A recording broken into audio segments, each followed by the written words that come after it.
A seccional da Ordem dos Advogados do Brasil, Seção São Paulo, por sua Comissão de Direito Médico e Saúde, tem a honra de recebê-los para o webinar Cannabis Medicinal, contexto atualizado dessa discussão, direito, regulação e acesso à saúde, que conta com o apoio das Comissões de Ação Social e Cidadania e de Cultura e Eventos da OAB São Paulo. Este evento compactua com os Objetivos de Desenvolvimento Sustentável da ONU. Agradecemos e saudamos as autoridades que compõem essa mesa virtual, os participantes e todos aqueles que contribuíram com a campanha do agasalho. Para conduzir a abertura oficial desse evento, senhoras e senhores, anunciamos a doutora Juliana Peneda Rassi, presidente da Comissão de Direito Médico e de Saúde da OAB São Paulo.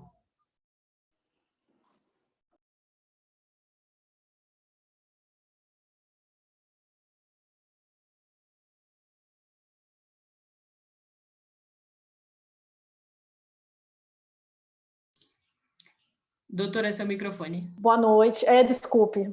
Bom, boa noite. Gostaria de agradecer a todos, né, por estarem aqui hoje presentes. É uma honra muito grande a gente poder organizar um evento, né, dessa importância, com palestrantes aí tão renomados sobre um assunto de extrema notoriedade, né, um assunto que está em alta, que se discute bastante. Gostaria de agradecer à Comissão de Cultura e Eventos da UAB pelo apoio, pela organização, né? Gostaria de agradecer a doutora Carolina Nossetti por ter aceito o nosso convite, né, para participar hoje aqui, o doutor Leonardo, que é o coordenador do nosso grupo de estudos do cannabis, né, da Comissão de Direito Médico, ao deputado também, que está presente aqui conosco hoje, né? E aí eu gostaria de fazer a leitura dos currículos para a gente iniciar a nossa noite de hoje. Só um minutinho. Bom, hoje nós vamos ter a oportunidade aqui de falar sobre vários vieses, né? A doutora Carolina Nossetti vai falar um pouquinho sobre a questão médica, né, de como o corpo responde à questão do cannabis. O doutor Leonardo vai falar um pouquinho sobre a questão regulatória, a questão da legislação, né? E a gente está tendo aqui a honra muito grande de ter conosco o deputado Paulo Teixeira também, né, que ele é presidente da Comissão Especial do Projeto de Lei 399 de 2015. Então, ele vai falar desse marco regulatório necessário. Então, a gente encontra esse assunto, está em voga, né? E muito, muito bem pensado o evento. Então, eu parabenizo o doutor Leonardo, que foi quem conseguiu os nossos palestrantes, né? Quem organizou, quem teve a ideia, a iniciativa de estar hoje aqui promovendo o evento. Então, a gente vai começar aqui com a doutora Carolina Nossetti. Ela é médica com experiência internacional em consultoria técnica e aplicações clínicas de cannabis. Ela tem 10 anos de experiência nos Estados Unidos, sendo que 8 foram dedicados ao ecossistema de cannabis, né, e mais de 6 anos de experiência no desenvolvimento de produtos terapêuticos, coordenadora internacional da Academia Americana de Medicina Canabinoide, e ela atua com educação, prática clínica e como consultora técnica em projeto nos Estados Unidos, Canadá, Uruguai, Paraguai, Colômbia, Israel e Brasil, além de ser participante de audiências públicas na Câmara dos Deputados, Senado e na Assembleia Legislativa do Estado de São Paulo. E ela vai abordar, né, para nós hoje aqui, a questão da resposta do corpo, principalmente, acho que é o cerne da palestra dela, a resposta do corpo, né, ao cannabis. Então, doutora Carolina, seja bem-vinda, muito obrigada e eu vou passar a palavra à senhora. Obrigada, doutora Juliana, agradeço o convite de estar aqui falando desse assunto tão sensível. É essencial que os profissionais todos que estejam envolvidos com os pacientes estejam educados sobre o assunto. E a advocacia canábica é uma realidade fora do Brasil, com diferentes áreas de atuação, como marcas e patentes, direito tributário. Então, vai ser muito interessante, sim, contar com o apoio técnico dos advogados e formar esse ecossistema. Eu vou compartilhar aqui a minha apresentação. Instante.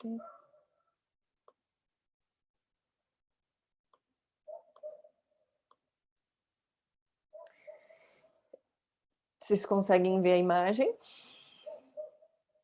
Legal.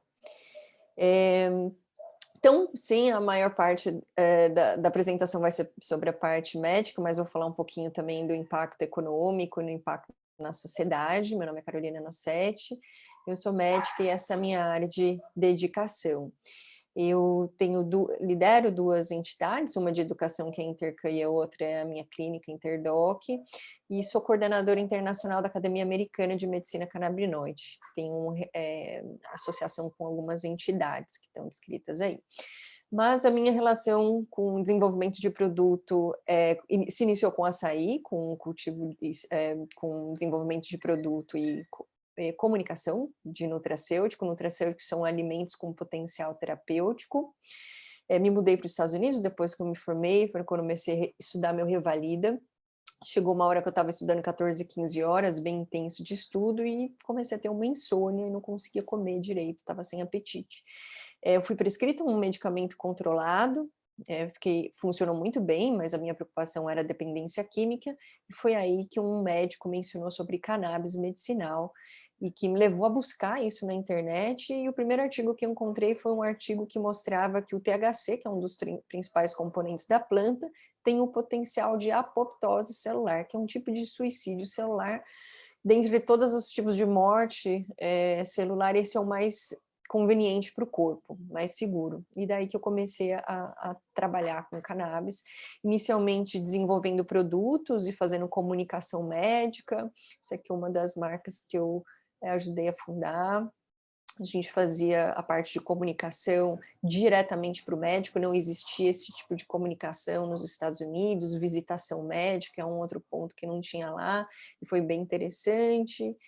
Trabalhei com diferentes marcas e está bem desenvolvido já o mercado americano, inclusive no MTV Awards já se permitia apresentar a marca. Voltei para o Brasil faz uns 3 anos e meio, 4 anos, comecei a me envolver com advocacy, que entendi que se a regulamentação não muda, a gente não consegue sair do lugar.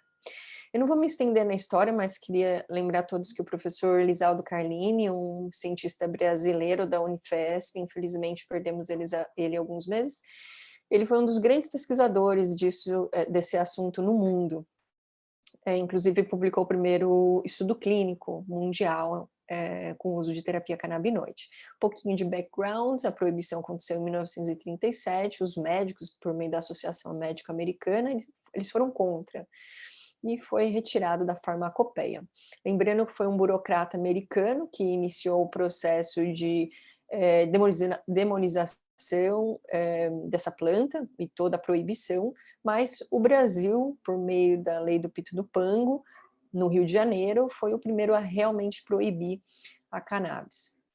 E todo um conceito de guerra contra as drogas, que muitas vezes perdeu essa droga e continua se lutando nessa guerra contra as drogas, que parece não ter fim. E aqui o mapa da regulamentação da cannabis para fins terapêuticos. Se a gente observar que os países de primeiro mundo estão definitivamente mais avançados, nos Estados Unidos 38 dos 50 estados e o Distrito Federal permitem o uso de terapia canabinoide. Existe uma lei, uma patente do próprio governo americano, se a gente observar aqui, dos serviços de saúde, Departamento de Saúde e Serviços Humanos, e aqui menciona os canabinoides, o potencial antioxidante e neuroprotetor, inclusive mencionando aqui o uso no tratamento de doenças isquêmicas, como, por exemplo, o AVC, o derrame, e doenças também neurodegenerativas, como Alzheimer, Parkinson e demência HIV. Na Europa também, a legalização se expande a cada dia. Da Latam, a gente só está perdendo, por enquanto, para a Venezuela. A gente só não está perdendo para a Venezuela, a gente já deixou de avançar quando comparado, né, aos outros países. E lembrando que 3/4 da população brasileira, de acordo com números do Data Senado, são a favor do uso medicinal da cannabis, e 79% dos brasileiros são a favor da distribuição pelo SUS. Esse foi um material feito a requerimento da senadora Mara Gabrilli. E claro que aqui eu vou focar mais na parte médica, mas não tem como a gente esquecer que são 25 mil produtos possíveis derivados de cannabis. Esses daqui são hemp, é o cânhamo, é uma definição técnica de cannabis, que tem até 0,3% ou 2% de THC, dependendo de onde a gente vê a regulamentação, e é de combustível a partes de avião. É bem diversificado a quantidade de produtos que é possível ser feito. e aqui do Joint Economic Committee dos Estados Unidos, dos democratas, mostrando aí o potencial. E se a gente for ajustar para a população brasileira, a gente conseguiria ver até 22 um potencial de 15 bilhões de dólares no Brasil, se a gente fosse manter o mesmo mercado. E aqui um dado outro interessante de que em 2040 o mercado global da cannabis vai superar o mercado global da cerveja, totalizando 630 bi ano.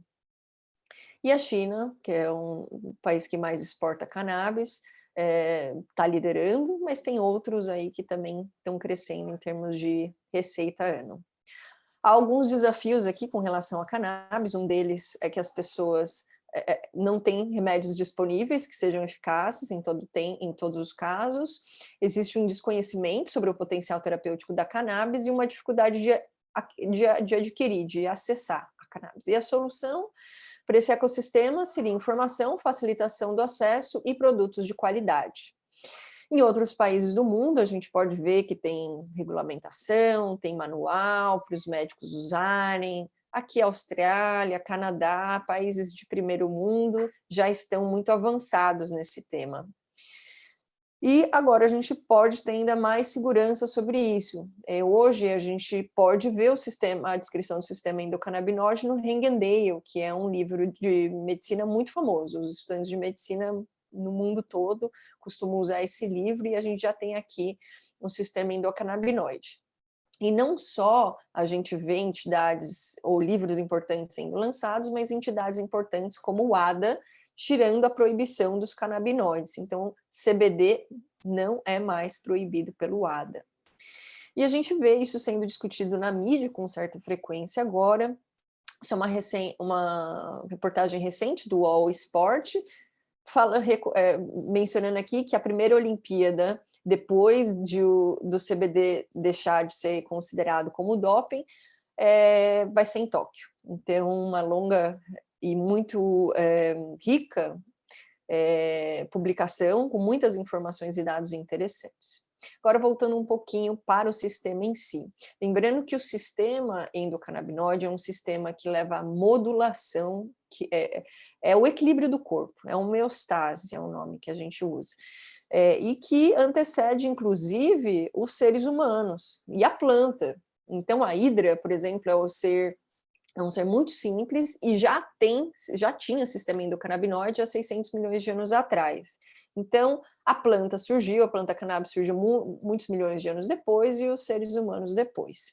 Mas o que é esse sistema endocannabinoide? Ele funciona como se fosse uma mesa de DJ.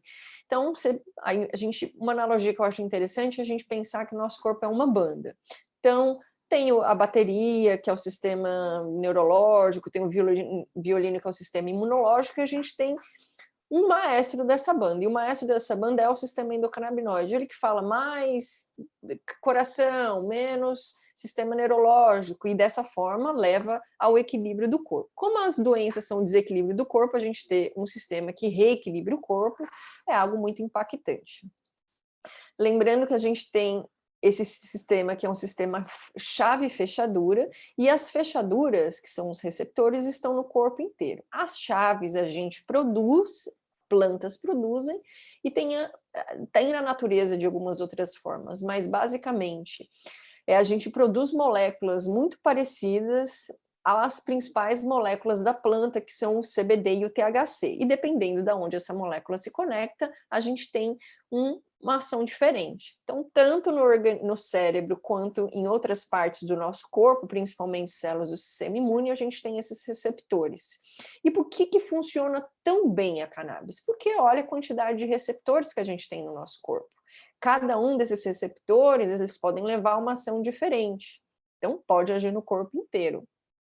Aqui a gente vê outros canabinoides, eu falei para vocês que tem dois principais, né, as fechaduras do nosso corpo, mas na realidade tem outras fechaduras que também fazem parte desse sistema, e aí dependendo do sistema a gente tem uma quantidade maior ou menor, mas ele está espalhado no corpo todo. E aonde a gente vê esse potencial? Em diferentes doenças, a gente tem uma robustez maior de estudos científicos do uso da cannabis para fins terapêuticos para dor, epilepsia e espasticidade, que é um tipo de rigidez muscular. Mas a gente tem base clínica para fazer o uso em outras indicações, e aqui em especial ansiedade, dor, insônia, depressão e Alzheimer, mas várias outras com potencial terapêutico aqui. Trouxe alguns dados de referências científicas, e aqui mostrando que se a gente só considerar as formas refratárias das doenças, dessas 5 condições, a gente tem quase 11 milhões de pessoas que poderiam se beneficiar no Brasil.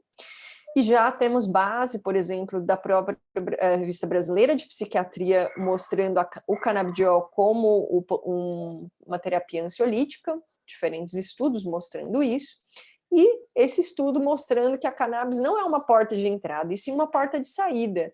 Aqui, nesse estudo do JAMA, que é um jornal importante, pode-se observar que houve quase 25% de redução de dano, de morte por overdose de opioide para os estados americanos que a cannabis medicinal era regulamentada. E algo que é interessante, que é o efeito entourage, quando a gente usa a planta como um todo, não só o CBD, o THC, a gente tem uma resposta muito maior, então menos produtos são necessários, uma quantidade menor é necessária, e a gente tem menos efeitos colaterais.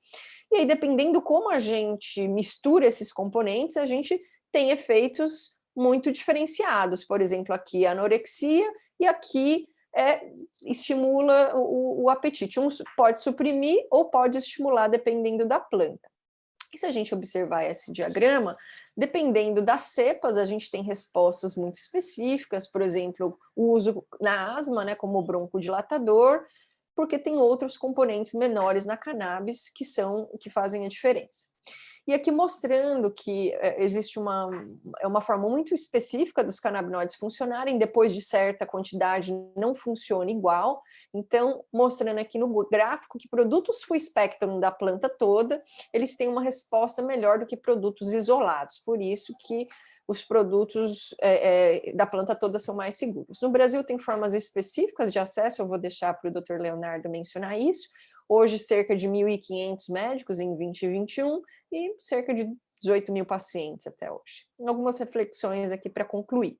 Lembrar que a cannabis nos Estados Unidos é uma commodity a nível federal. A gente vê cannabis no supermercado, a gente vê cannabis na loja de pet, a gente vê cannabis em qualquer lugar, porque é commodity. Lembrando que são 25 mil produtos possíveis.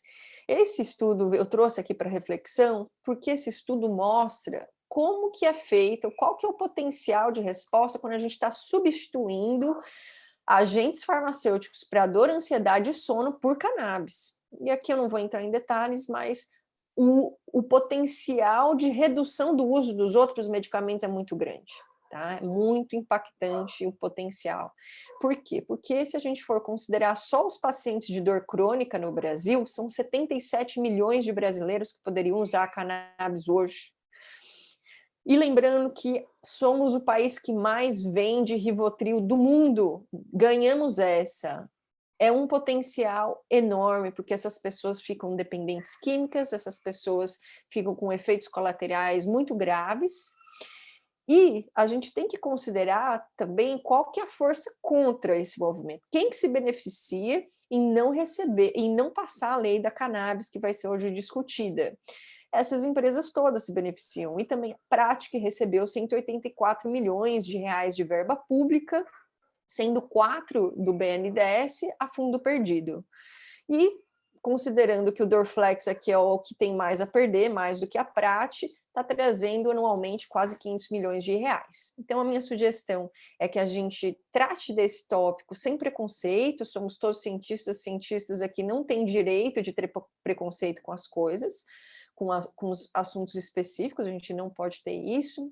Viés ideológico também não ajuda, nem religioso, isso aqui tem que ser tratado de forma técnica.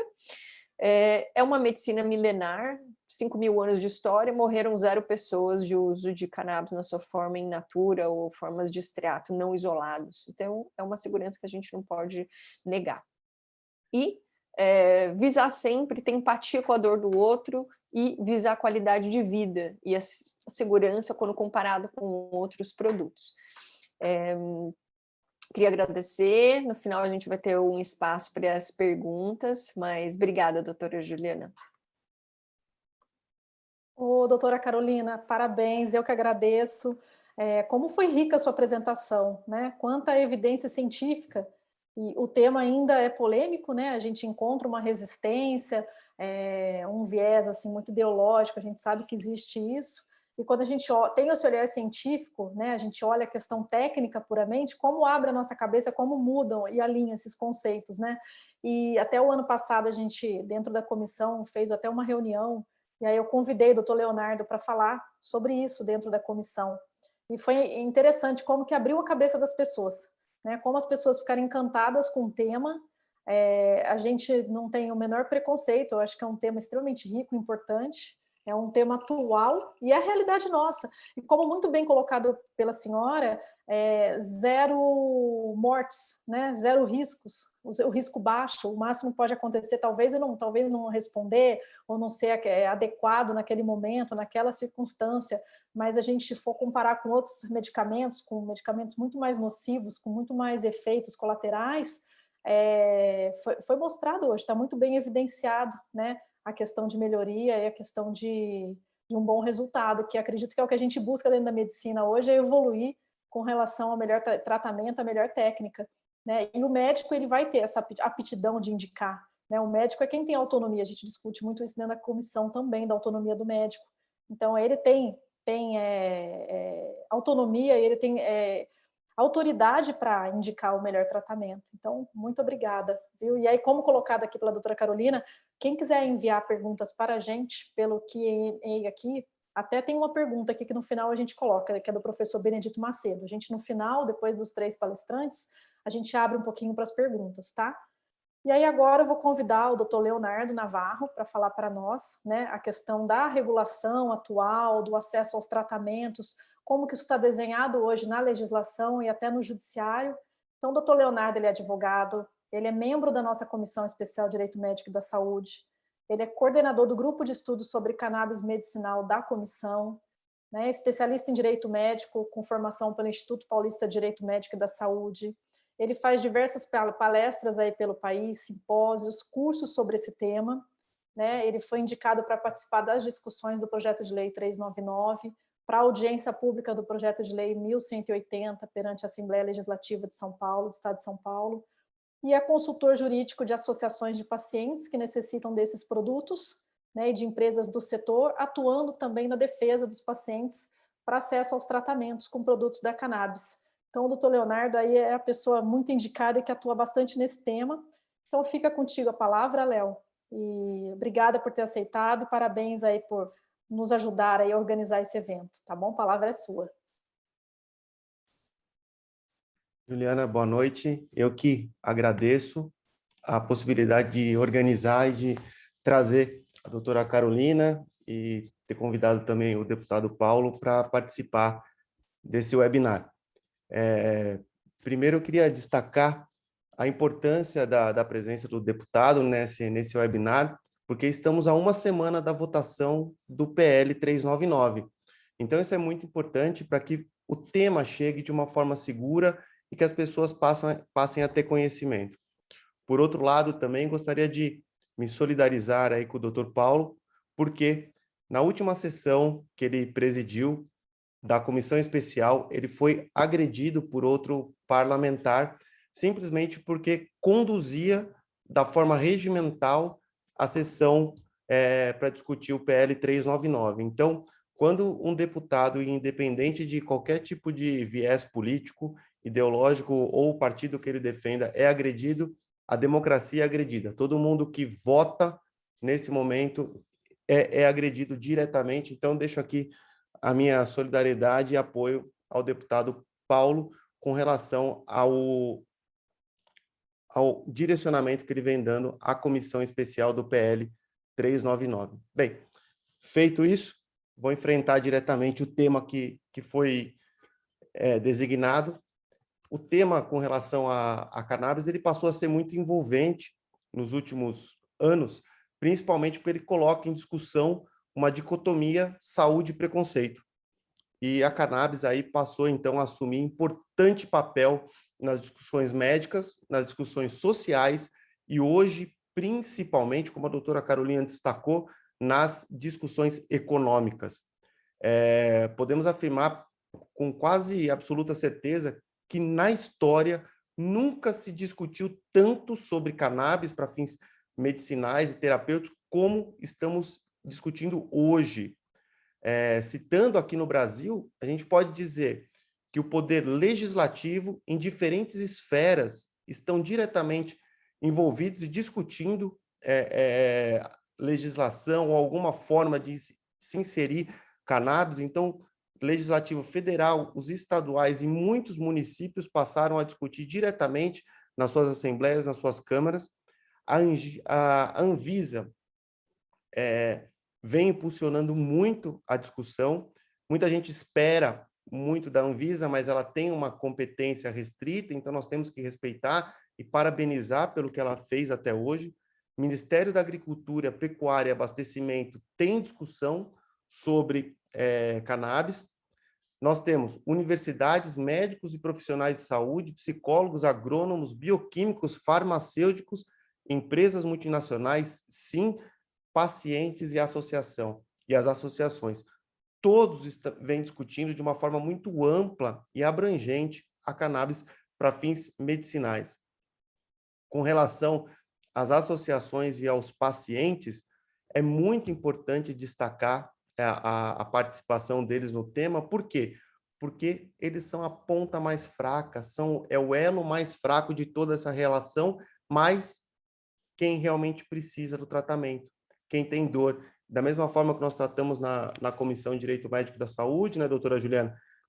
Quem tem dor não pode esperar, quem tem dor precisa de acesso, quem tem dor precisa com que os ditames da Constituição sejam observados, né? Então, quem tem dor quer ter acesso amplo e irrestrito a tratamentos.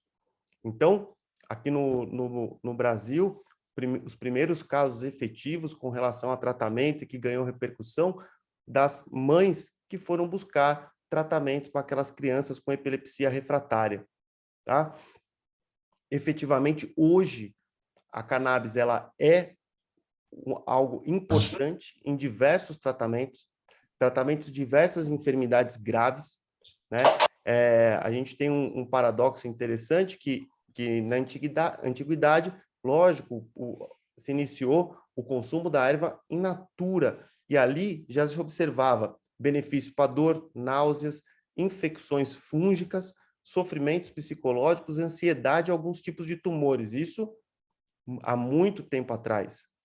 Hoje, eu nem vou repetir a possibilidade terapêutica que nós encontramos na planta, né? Nos produtos que são extraídos da planta, conforme a doutora Carolina já expôs e trouxe o quadro das doenças que existem, sim, estudos e efeitos efetivos com relação às possibilidades terapêuticas.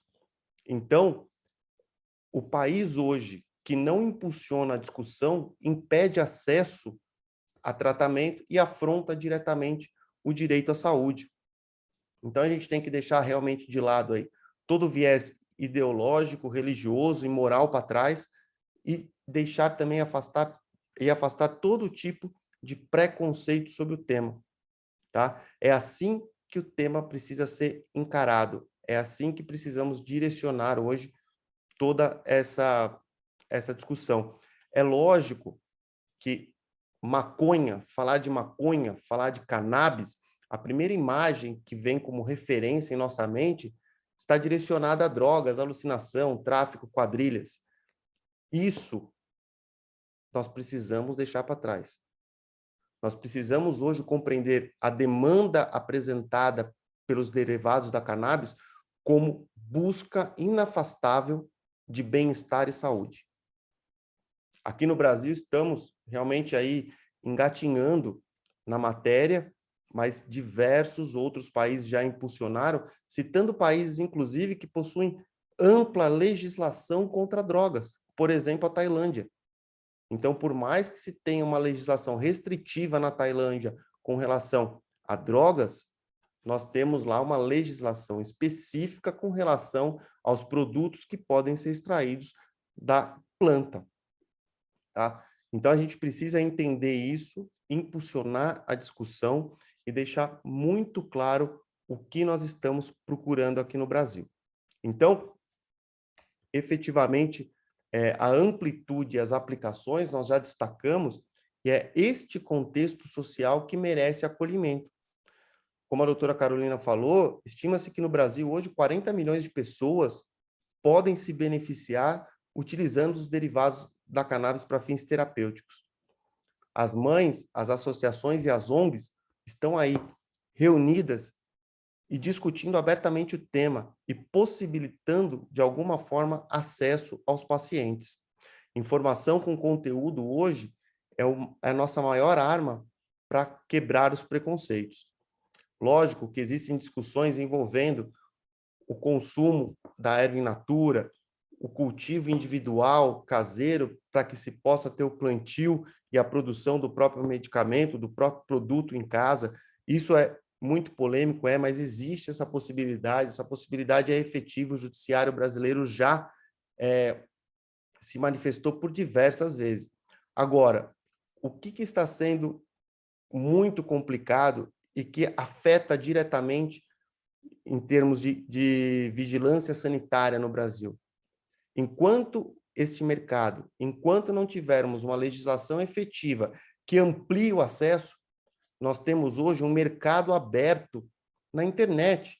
Então, se eu quiser comprar qualquer produto hoje derivado da cannabis hoje, sem ser paciente, basta que eu digite CBD, THC, produto de cannabis, azeite de cannabis, qualquer um desses temas no Google, eu vou ter ali uma infinita possibilidade de aquisição pelo correio desses produtos que não estão passando por qualquer tipo de controle. Então, é isso que nós temos que evitar, e por isso precisamos de regulamentação. Muito se tem discutido e muito se fala se o médico pode ou não prescrever. Nós temos que afastar qualquer discussão com relação a isso. No primeiro movimento de discussão efetiva na área médica, o CREMESP aqui de São Paulo, por meio da resolução 268 de 2014, viabilizou, autorizou, então, o uso do canabidiol, e a resolução CFM 2113, também de 2014, trouxe essa possibilidade aos médicos de prescrever do uso compassivo do canabidiol.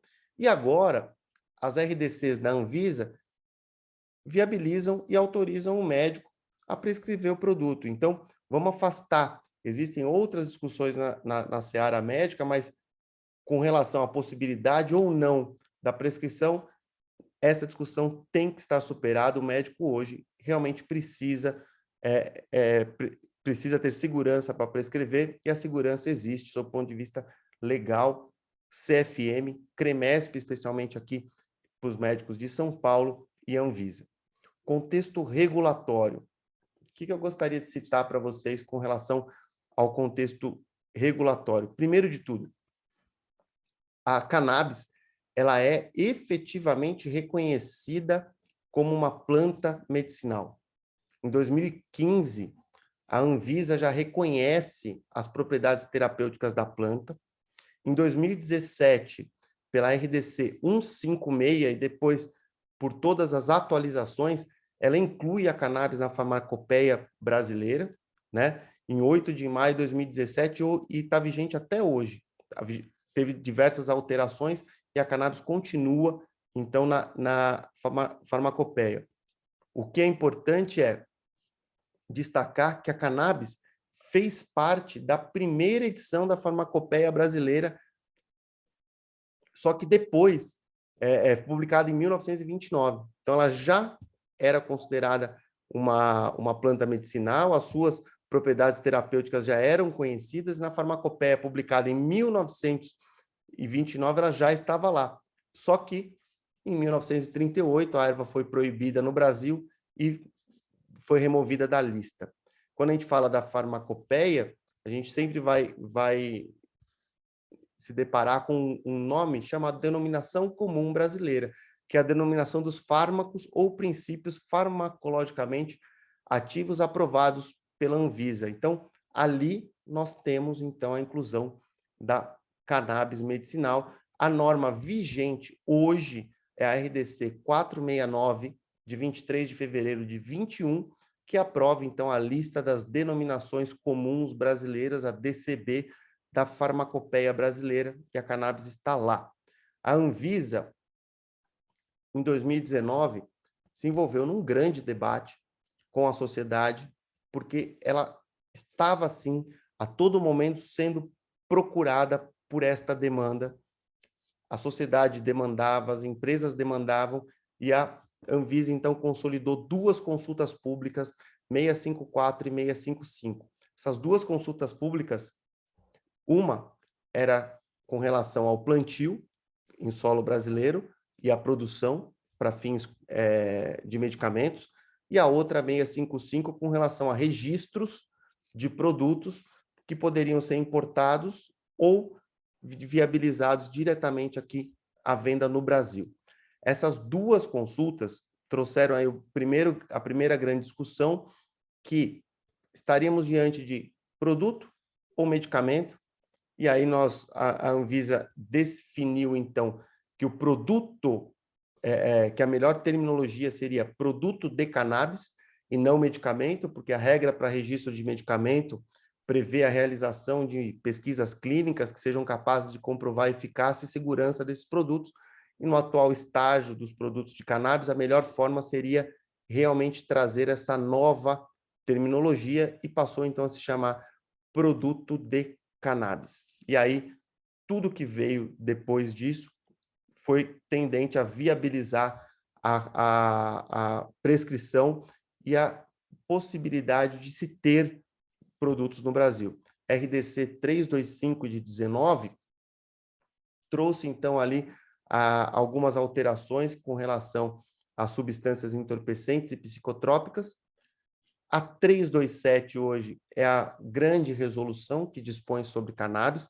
É ali que as empresas podem requerer a autorização sanitária para produzir produtos no Brasil ou importar, e também estabelece aí os requisitos para comercialização, prescrição e dispensação dos produtos. Então, é aqui que o médico tem as orientações de como prescrever, as empresas têm a orientação, por exemplo, de como importar e disponibilizar na farmácia e drogaria o produto.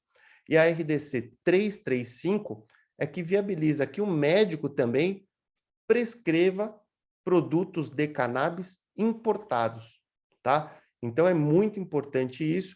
E o que é o grande passo para isso? Uma vez com a prescrição, o próprio paciente ingressa no site da Anvisa, faz um cadastro e recebe uma autorização para importação. Com essa autorização, então, a pessoa que está em viagem pode trazer o produto que foi prescrito para ela, pode importar, ou pode importar diretamente, ou utilizar dos serviços de diversas empresas que estão operando já no Brasil, que viabilizam esse acesso, tá? Temos que deixar aqui registrado que existe um medicamento efetivamente registrado no Brasil como derivados como que tem em sua composição os canabinoides, né, o THC e o CBD, que é o Mevatil. Não tem como não falar esse nome, mas é o Mevatil, ele é um medicamento.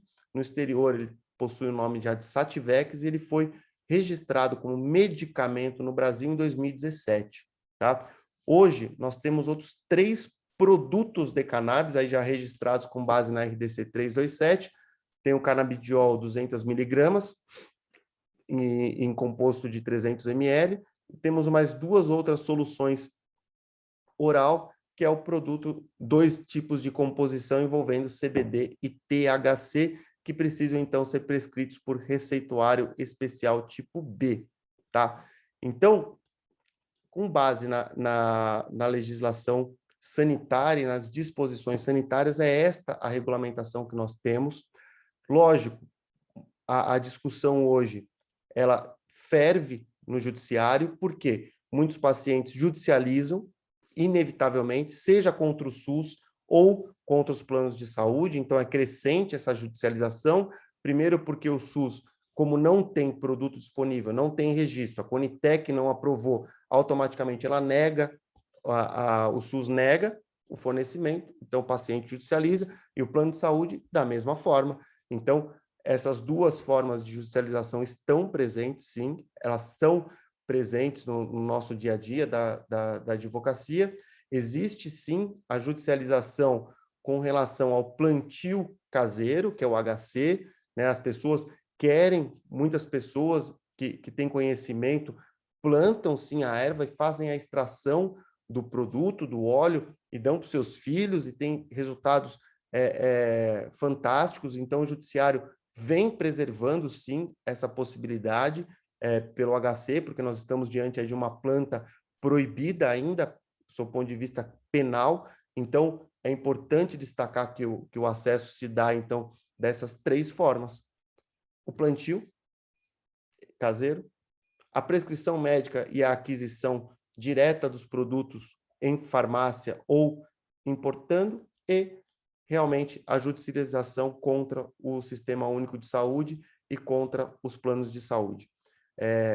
Por isso que nós estamos hoje com uma grande demanda, poucos produtos e necessitando aí de uma regulamentação efetiva. Obrigado a todos pelo tempo. Deputado Paulo, já vi que está presente, um forte abraço. Carolina, obrigado também pela presença. Juliana, eu me despeço, então, aqui da minha apresentação e de todos. Doutor Leonardo, obrigada, parabéns pela sua exposição.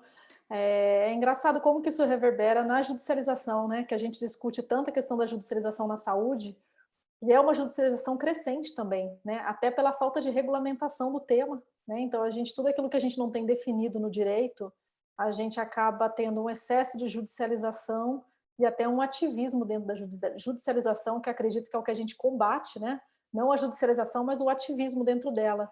Então, é muito rica aí sua palestra, como sempre, né? Você aborda aí toda a questão conceitual, questão legal, né? As principais fragilidades aí dentro da legislação, os principais desafios, né? Tanto por parte dos pacientes, de quem precisa do tratamento, quanto por parte dos próprios advogados e dos médicos também, que encontram essa resistência toda, né? Essa dificuldade.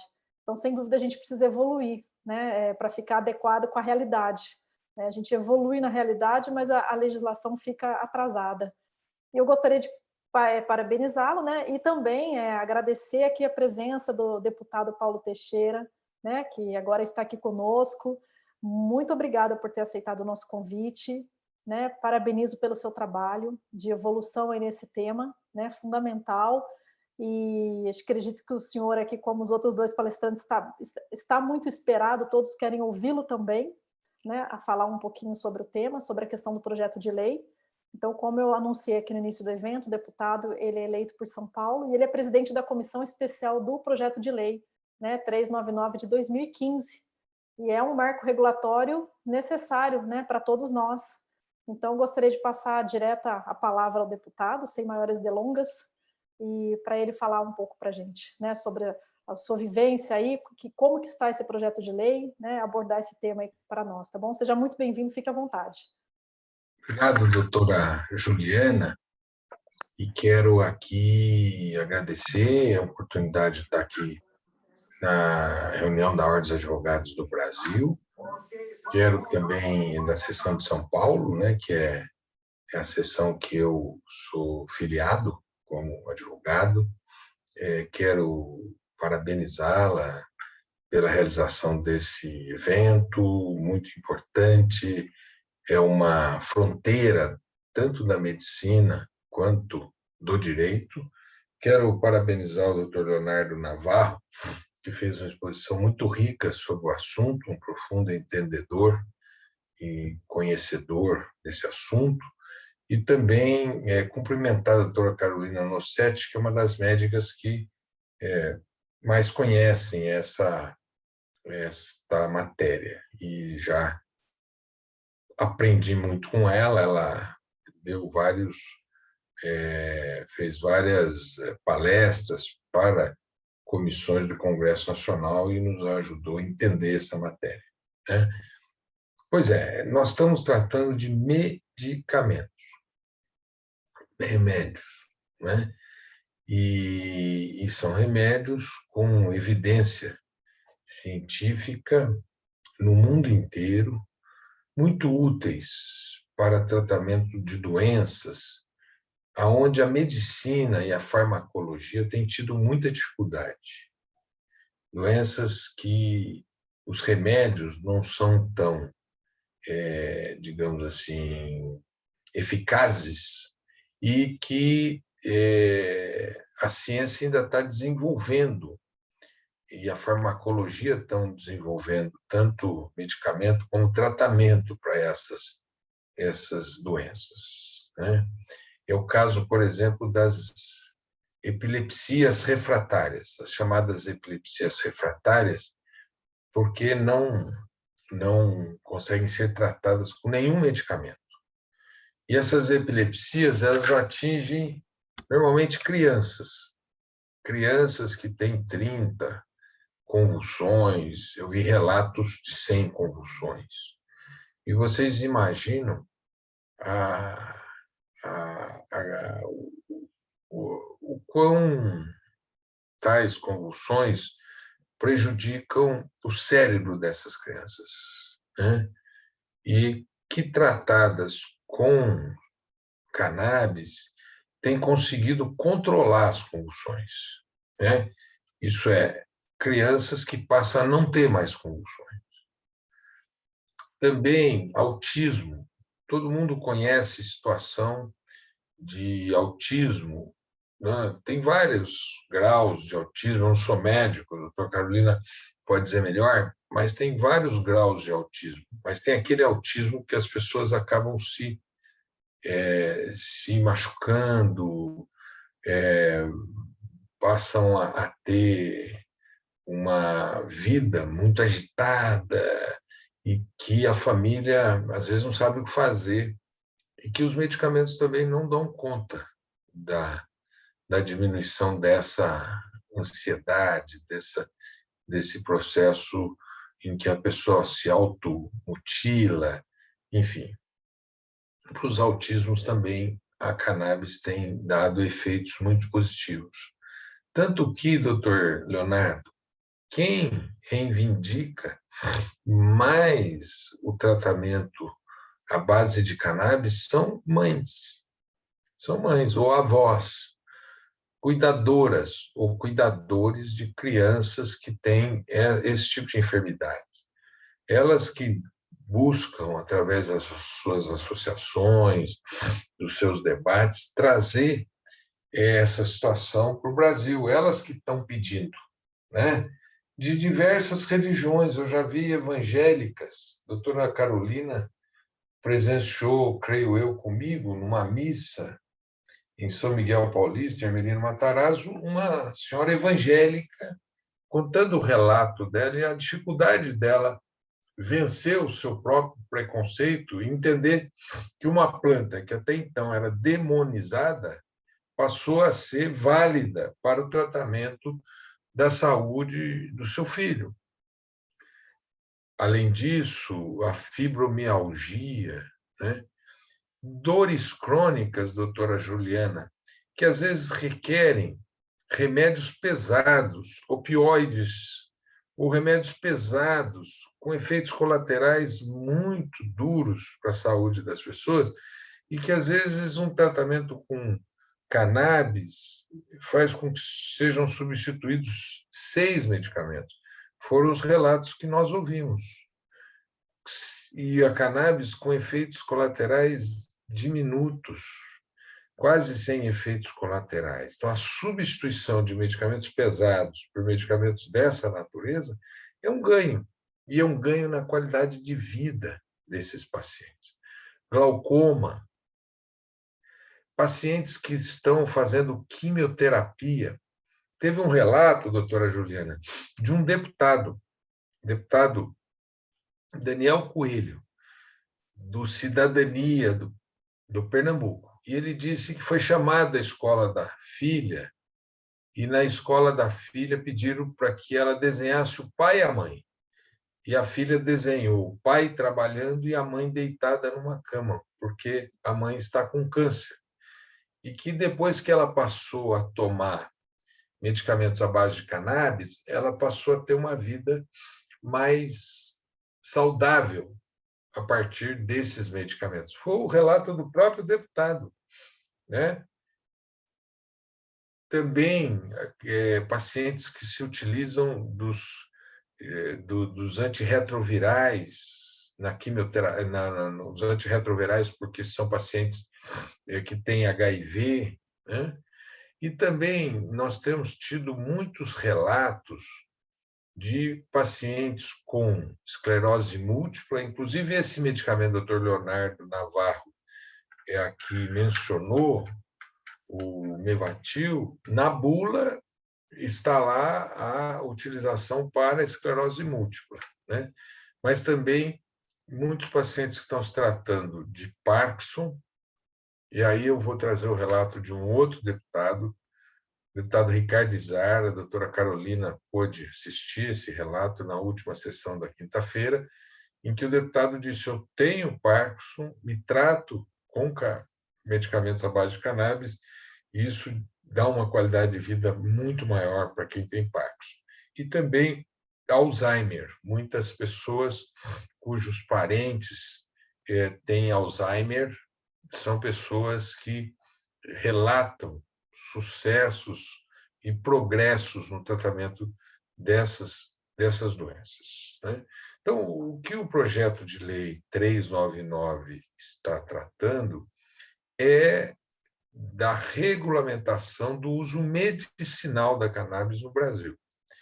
E aí eu queria abrir um parênteses, porque como disse, eu sou advogado, sou aqui da área da doutora Juliana e do doutor Leonardo, eu não sou da área da doutora Carolina. Médico eu só conheço nos consultórios. Mas o que se aprendeu, que eu aprendi muito lá na comissão, e foi um estudo feito por um cientista israelense e um cientista brasileiro, né, que cada um de nós tem um sistema endocannabinoide, que é como se fosse uma impressão digital. Cada um tem um. Cada um tem um sistema endocannabinoide diferenciado, né? E esse sistema endocannabinoide, ele pode ter uma deficiência de substâncias à base de cannabis e precisa haver uma regulação desse sistema endocannabinoide, né? E aí, o que eu aprendi é que não existe um remédio para todos os pacientes, nenhum remédio que sirva para todas as doenças. Tampouco existe um remédio que seja útil para todas as fases de uma doença. Daí que nós precisamos ter uma farmacologia que permita que as pessoas usem esse medicamento na composição necessária e da planta necessária para a sua situação de saúde, para a doença que está tendo, ou enfermidade, para o estágio daquela doença. E é por isso que o projeto de lei, na minha opinião, ele é muito certeiro. Ele é certeiro porque ele está discutindo o seguinte: o Brasil tem que ter uma medicina que permita com que o paciente tenha qualidade de vida, tenha acesso a essa fronteira da medicina e da ciência, tenha acesso a essa fronteira da farmacologia. E nós não podemos negar ao paciente brasileiro essa oportunidade. E é por isso que o projeto ele propõe o plantio de maneira muito controlada para a produção para a indústria farmacêutica, o plantio para as farmácias de manipulação, o plantio para as associações de pacientes e o plantio para a pesquisa científica. a pesquisa científica. E o que é o plantio controlado? O plantio controlado é aquele que quem quiser plantar, e aí são só pessoas jurídicas, deve ter uma autorização da Anvisa para plantar uma certa quantidade e declarar a finalidade daquele plantio. E vai haver um rastreamento que vá desde a semente até o remédio, o que os médicos chamam da dispensação, não é isso, doutora Carolina? É desde lá do plantio, da semente até a dispensação. E nós vimos, e está na legislação, que esse plantio só pode ser feito em estufas, em ambientes fechados, com câmeras e, ao mesmo tempo, um rastreamento que você faz com pulseiras, com desse controle que você faz digital. Então, não tem nenhum problema de segurança. Tem que ser em lugares com cercas elétricas, com câmeras de vigilância, de tal sorte com que você tenha a condição da segurança. Nós viajamos, nós estivemos no Uruguai, tivemos também na Colômbia. São países que têm os mesmos problemas que nós temos, mas não há nenhum relato de que tenha havido desvio dessas plantas para outra finalidade. Não há nenhum relato de que tenha havido desvio dessas plantas para outra finalidade. Nós estamos em debate, há uma pressão de setores obscurantistas, creio eu, que tem também um lobby econômico, porque talvez o doutor Leonardo ele relatou aqui os medicamentos disponíveis nas farmácias, mas ele não conseguiu ir adiante e dizer o preço. E aí, se o senhor me permitir, doutor Leonardo, eu vou dizer. Custa R$2.000 um frasco desse composto de canabidiol, que é comprado de uma empresa chamada Pratidana 12, do Paraná, e R$2.800 esse medicamento de nome Mevatil. E aqui neste lugar que nós estamos aqui debatendo, eu indago se tem alguma família que conseguirá sustentar até 2 frascos desse medicamento por mês. Precisa ter uma renda superior, que todo mundo sabe que nas condições que nós estamos vivendo no Brasil, são condições econômicas apertadas. Tampouco o SUS tem condição de sustentar essa matéria. Não tem condição de sustentar. E seria vender ao SUS a esse preço uma extorsão ao SUS.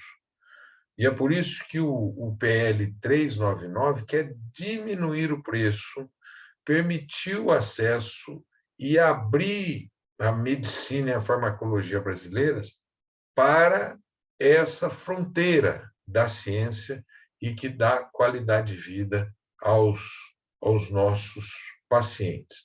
Atrás desse debate, que é um debate ideológico, não é? Anti-ciência, negacionista, tem também um debate econômico, porque uma dessas empresas conseguiu um empréstimo do BNDES de 4 milhões para fazer todo o processo de testagem do seu medicamento, entrou com um processo na Conitec, entrou com um pedido de patenteamento.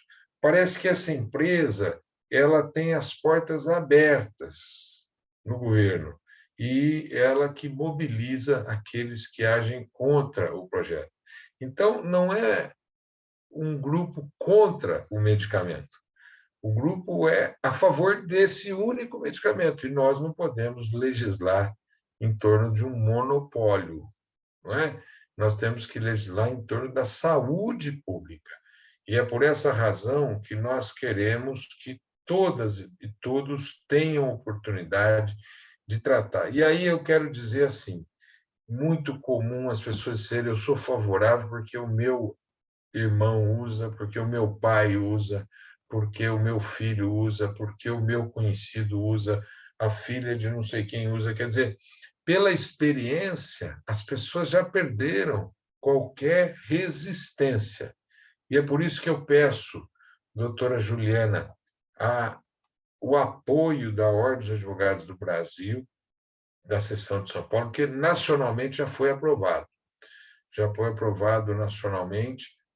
Tem lá o doutor Rodrigo, que representa a Ordem dos Advogados do Brasil o nacional, mas também pedir o apoio dos advogados e advogadas para que nós possamos ter acesso no SUS. O próprio doutor Leonardo falou aqui das excessivas judicializações, né? E vamos falar a verdade, né? Esse é um tema que precisa ser regulamentado no Brasil. Ele precisa estar acessível para o paciente brasileiro. E é por isso que a gente quer aprovar no dia 7 do mês de junho, daqui uma semana, 8 de junho, nós queremos aprovar na comissão especial o projeto 399.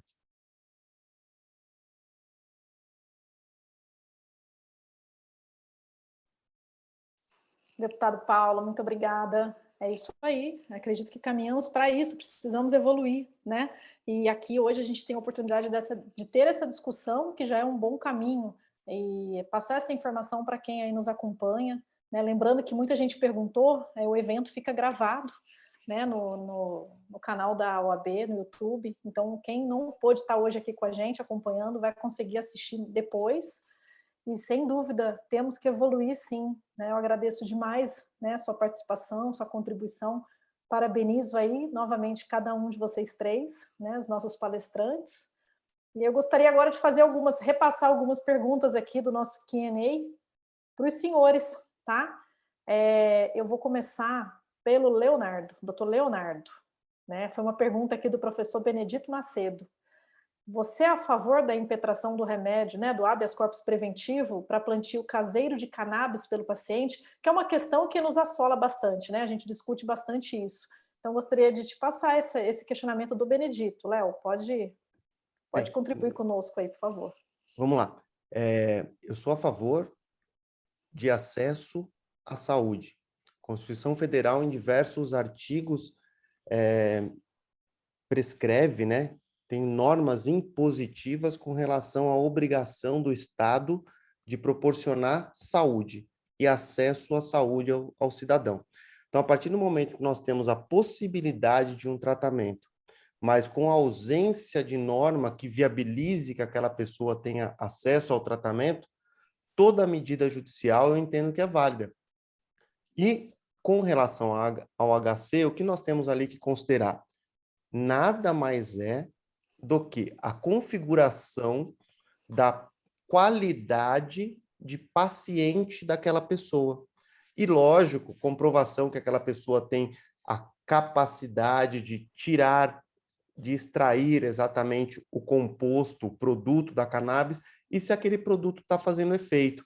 Então, aí eu falo, eu endosso o que o deputado Paulo falou.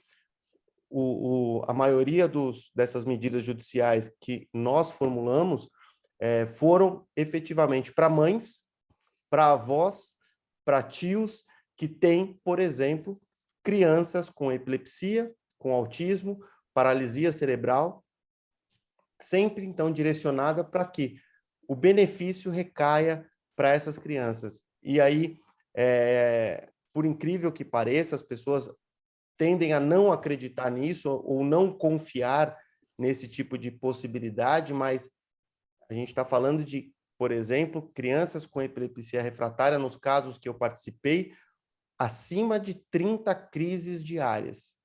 Então, se você tem uma criança com 30 crises diárias, precisando muitas delas de um capacete para evitar o afundamento craniano, por causa das quedas que essas crianças têm, e com o óleo caseiro, lógico, tem um processo de chegar à dose adequada, né? Mas a partir do momento que se chega à dose adequada daquele paciente, as crianças pararam de ter essas convulsões, pararam de ter essas convulsões epiléticas e então passaram a ter qualidade de vida não só para eles, e aí é o que eu destaco, a qualidade de vida se reflete na família, porque uma mãe que cuida de uma criança com 30, 40 convulsões diárias, deixa de ser mãe, porque ela não dorme, ela fica em atenção daquela criança o tempo todo, ela se dedica, ela deixa de trabalhar, a família é afetada. Então, se comprovadamente aquela mãe, aquele pai, aquele parente tem a possibilidade de cultivar, de extrair o produto, administrar naquela criança, com supervisão médica, isso é importante, não é também algo aleatório, né? E a criança tem benefícios à sua saúde, por que não? Da mesma forma, pacientes oncológicos com dores extremas de quimioterapia, por que não viabilizar o acesso à planta quando você não tem legislação que viabilize o acesso a uma gama maior de produtos? Então, eu sou favorável, sim, ao acesso ao HC, e enquanto o governo não viabilizar normas, não tivermos normas, o SUS vai ser bombardeado de ações a esse preço absurdo que o deputado falou. O Mevatil, acho que custa em torno de R$ 2.400, esse novo medicamento canabidiol com valor altíssimo de R$ 2.800. Nós estamos esperando agora a divulgação da tabela dos 2 novos que foram registrados na Anvisa agora em abril. Então, não tem acesso. Não temos produto hoje. Importados nós temos. Os médicos estão prescrevendo produto importado, mas também não é possível para todo mundo. Então, o acesso à planta que seja viável, sim, de forma controlada. Obrigada, doutor Leonardo. Eu gostaria de fazer uma pergunta também para a doutora Carolina, né? Se ela tem conhecimento, né? Se ela tem conhecimento de algum processo de consulta pública, né? Pela Conitec, para incorporar o cannabis medicinal no SUS, né? Nas diretrizes aí de tratamento dos protocolos clínicos das patologias psíquicas. A doutora tem algum conhecimento sobre essa incorporação? Está sendo discutido. O parecer inicial foi contra, muito por questões de preço também, porque eles não analisam só a eficácia ou não.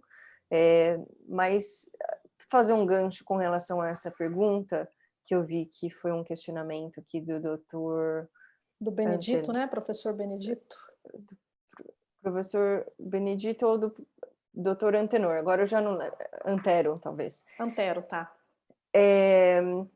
Por que plantar? Né? Por que não fazer o acesso pelo SUS? Assim, quem daqui conhece o desafio de acesso de medicamentos de custo maior, mesmo custo baixo já é difícil, custo maior, diria que é muito difícil. Outra coisa, como o deputado Paulo estava dizendo, parabéns, deputado, pela fala, foi sempre, como sempre, muito esclarecedora. Não tem dinheiro no SUS, gente, não é assim, vai lá e compra e tem acesso à vida que segue. Eu falei na minha apresentação, se a gente considerar 77 milhões de brasileiros com dor, que tem uma série de efeitos colaterais, com Dorflex, dipirona, etc., quem que vai pagar R$2.000 vezes 77 milhões? E aqui uma questão que o doutor mencionou foi, para que fazer no Brasil? Então, eu queria falar 2 questões. Uma questão financeira, não tem como distribuir pelo SUS e ser efetivo o acesso, mas uma questão ainda maior, não existe pesquisa sem cultivo nacional. Não existe isso porque a gente não consegue ter dado que embase qualquer coisa quando a gente não tem um lugar centralizador no local. A planta muda de estrutura dependendo da localização, da temperatura, da onde ela está. Então, a gente precisa ter, aqui no Brasil, a planta estabilizada para a gente conseguir fazer pesquisa que os dados sejam utilizáveis num segundo momento. Uma outra questão, que é um tópico que sempre se fala aqui, é para que fazer no Brasil todo? Na realidade, não é isso, tá? A Anvisa que decide isso, e a Anvisa é um órgão muito sério, então não é assim, para que produzir em todo o território nacional? Não é em todo o território nacional, são nos lugares específicos que a Anvisa vai permitir, mediante pedido, mediante justificativa de quantas plantas.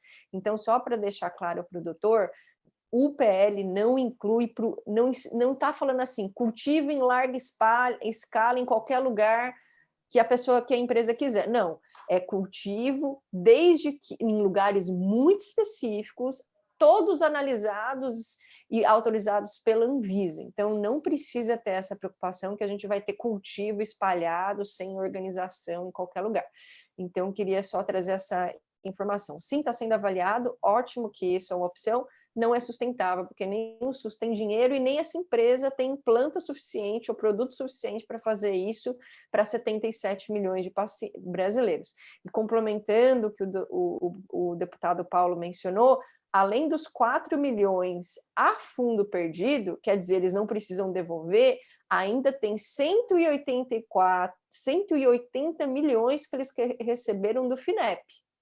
Então, hoje, Prate Dona Dulce tem 184 milhões de reais recebidos do governo. Como é que a gente luta contra uma máquina dessa? Como é que a gente luta contra quem faz o Rivotril, que é o país que vende Rivotril no mundo, é a gente? Quantos? 500 milhões, 600 milhões por ano que eles recebem? Então, a gente está lutando contra 1 bilhão contra a gente, de duas empresas, duas empresas, 1 bilhão de reais. É difícil mesmo. Então, não tem como a gente fazer um acesso de qualidade sem cultivo controlado e seguro no Brasil. Obrigada, doutora. Muito obrigada.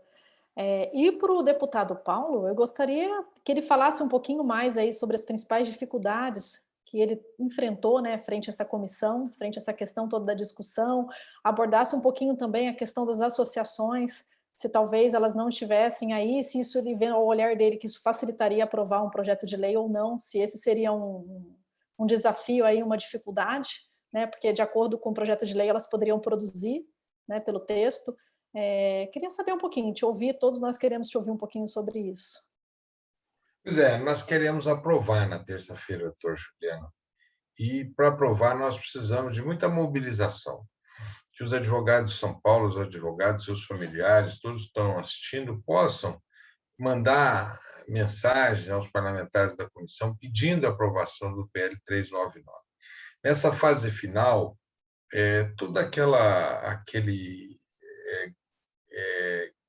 gabinete paralelo que trabalhou na Covid está trabalhando contra esse projeto, né, coordenados ali por um deputado, que é o deputado Osmar Terra. E eles estão com fake news e, ao mesmo tempo, com a pressão governamental contra a comissão. E nós precisamos de uma reação da sociedade. A presença das associações, para nós, é uma exigência que a gente não abre mão, porque quem nos pressionou com mais força foram as associações, elas que nos pediram esse projeto, e elas que tiveram conosco. E aí eu até digo que, como não prevê o autoplantio, como não tem esta previsão no projeto, por muito tempo as associações ficaram em dúvida, e agora elas estão apoiando em peso. E é por isso que eu convido a sociedade brasileira a mandar as mensagens para o Congresso Nacional, para a comissão do PL 399, pedindo a sua aprovação. O que vai ser de bom é que as pessoas poderão buscar especialistas, neurologistas, psiquiatras, pediatras, especialistas ortopedistas, oncologistas, clínico geral, enfim, muita gente que trabalha com essa temática. Isso vai ampliar no Brasil. Agora, é inaceitável que a pessoa tenha que seja um medicamento só para quem tem renda. Não, a saúde no Brasil é para todos, não é só para os estratos que têm mais posse da sociedade, é para todos. E um medicamento de ponta tem que ser para todos. Todos têm direitos. Se qualquer um de nós tiver um parente sendo tratado de uma dessas enfermidades, vai ter que buscar um medicamento para tratar. Eu tenho uma pessoa, uma cunhada minha, que esses dias me pediu, né, o endereço da Abrace, que é aquela associação lá na Paraíba que fornece medicamentos para 14 mil pessoas, né? Mas vejam, podia ter uma associação aqui em São Paulo que tivesse já oferecendo para os seus pacientes, né? Que isso pudesse ter no SUS, no próprio SUS, né? Lá na prateleira do SUS, medicamentos acessíveis, né? O tratamento acessível, né? E que essa temática definitivamente faça parte dos currículos das faculdades de medicina e que o Sistema Único de Saúde adote uma política que permita que a aplicação da farmacologia, da medicina e do tratamento à base de cannabis seja aceito, divulgado, ampliado no Brasil, e que todos que hoje possam ter um tratamento inadequado e que teriam uma alternativa no tratamento da cannabis possam ter acesso a ele.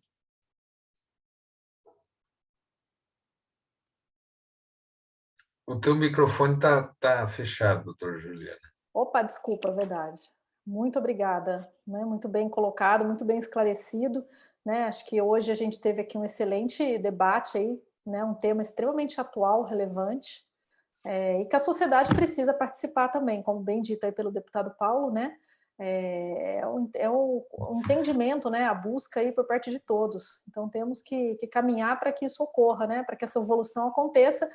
E que, mais uma vez, a gente encontra hoje muito a medicina, a saúde, a prática dela muito mais evoluída do que a própria legislação, né? Então, às vezes, a gente fica descalços com relação a isso, né? Estamos em atraso, então precisamos evoluir também com a nossa legislação, né? Com a questão da própria regulamentação disso. Então, o evento de hoje, ele buscou exatamente passar isso a todos, né? Com 3 olhares, né? Que se complementam. E gostaria, de novo, de parabenizá-los e agradecê-los. E abrir aí para considerações, estamos caminhando para o final. A gente tem várias perguntas aqui que o pessoal encaminhou, mas a gente não consegue respondê-las todas aqui, até para a gente respeitar o horário, né, do evento, de todos aqui que estão conosco hoje. Então, a gente depois pode responder esses questionamentos.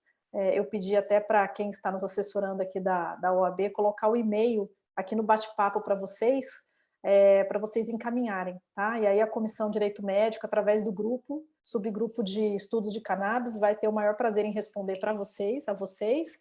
E gostaria de abrir, né, para as considerações finais aí de cada um, começando pelo doutor Leonardo, né? Depois pode ser a doutora Carolina e o deputado Paulo, tá bom? Muito obrigada. Bem, queria agradecer a OAB por viabilizar a realização desse evento. Como a Juliana destacou no início, a primeira reunião sobre cannabis medicinal foi um evento fechado, né, dentro da Comissão de Direito Médico e da Saúde, e agora, 1 ano e alguns meses depois, conseguimos essa discussão pública. Então, eu queria agradecer ao OAB por ter se sensibilizado com o tema e viabilizado, inclusive, a constituição desse grupo de estudos. Então, isso foi muito importante mesmo, fortalece a discussão e faz com que outras pessoas escutem, pelo menos, tá? Agradecer a doutora Carolina e ao deputado Paulo, porque o trabalho com relação ao PL, para quem é advogado e gosta bastante de estudar a nossa famosa teoria geral, né, deputado Paulo, ver a sociedade se mobilizar, pedir por normatização, e aí, em atendimento à sociedade, o parlamento desenvolve a atividade legislativa e discute o tema, isso realmente é vivenciar o direito. Isso é ver o nascer de uma norma jurídica. E isso é muito legal, participar dessa discussão e ver com que realmente todos os estados, em diversos municípios, existe discussão sobre cannabis medicinal.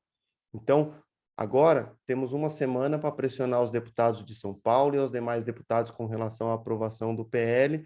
Tem uma lista, eu vou circular depois pela comissão, para que a gente mande pelo menos um e-mail requerendo apoio a esses deputados com relação à aprovação desse PL. Por quê?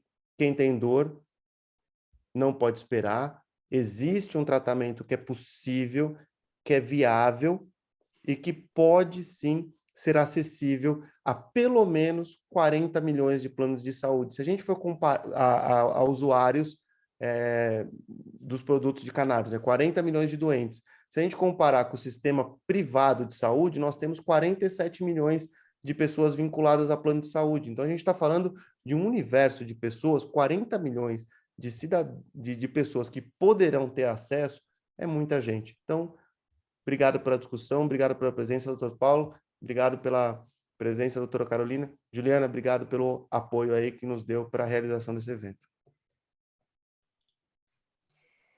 Obrigada, Leonardo, muito obrigada, parabéns novamente, tá, pela sua explanação.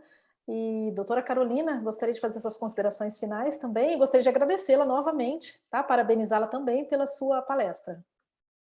Obrigada, doutora Juliana, queria também agradecer ao AB e você, doutora, pela liderança aqui na discussão, doutor Leonardo, deputado Paulo, pela educação de todos os esclarecimentos. E, sim, queria trazer uma nota com relação ao apoio ao PL 399, dizer que passei muitos anos fora do Brasil e uma das poucas vezes, depois que eu voltei, que eu tive orgulho de ser brasileira.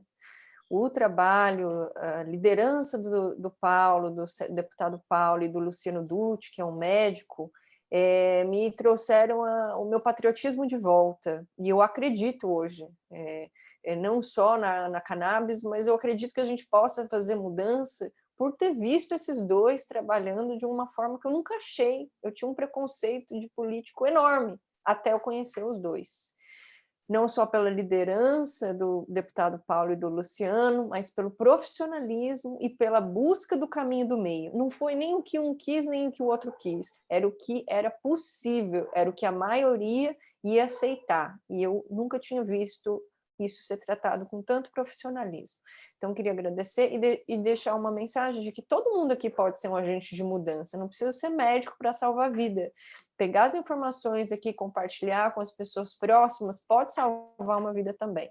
E a OAB trazendo essa informação num estado tão impactante como São Paulo, é algo que faz a diferença. Então, por favor, entre em contato com os deputados, em Brasília, porque só com o acesso só vai ser possível quando a gente tiver a lei da cannabis medicinal passando no Congresso.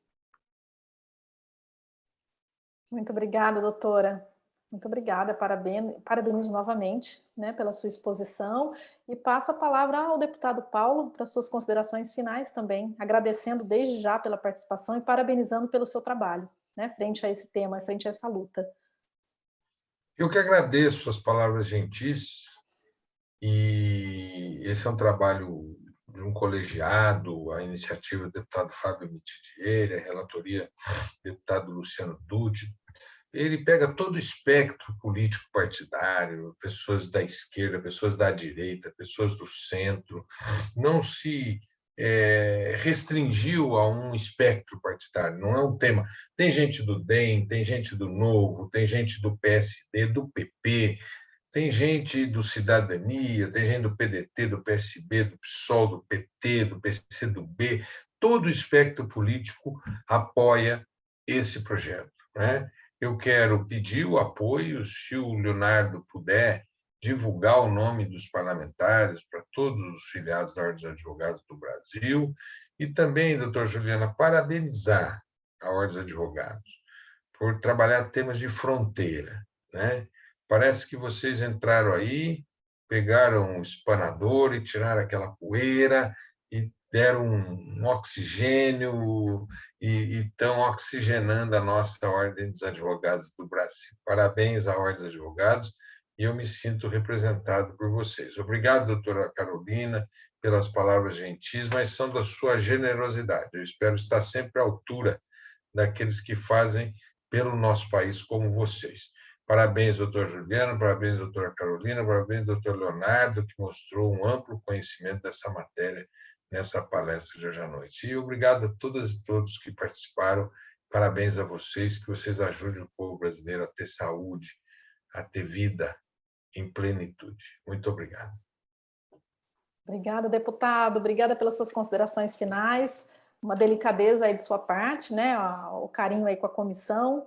E, sem dúvida, é uma luta, né? A questão do cannabis, como outros temas, a gente luta aí diariamente e disseminar informações, né? Trazer transparência do que está acontecendo, mostrar as fragilidades, as soluções, como a gente buscou fazer hoje aqui, faz parte da nossa evolução, né? A gente ganha muito com isso e a gente faz o assunto ter efeito prático, né?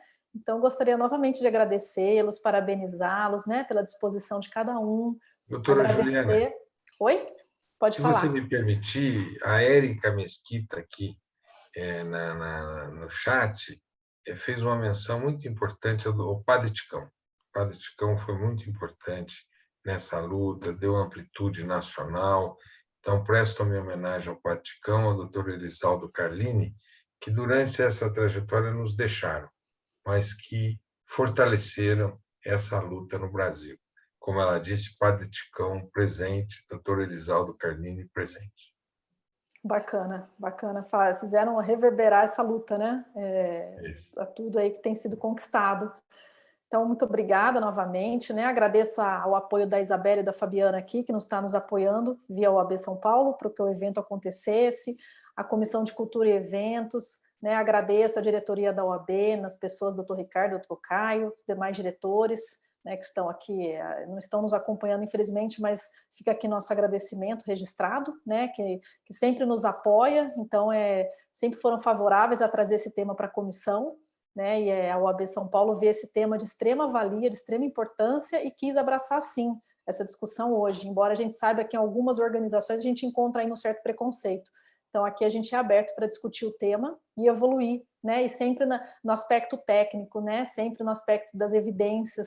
Então, essa é a nossa pauta aqui de estudo. Então, gostaria de parabenizá-los, agradecer a todos que estão nos acompanhando aqui hoje, né, cada um de vocês, agradecer aos trabalhos da Comissão Especial de Direito Médico da Saúde, porque sem os nossos integrantes lá, sem os nossos membros, não seria possível fazer o que a gente tem conseguido realizar.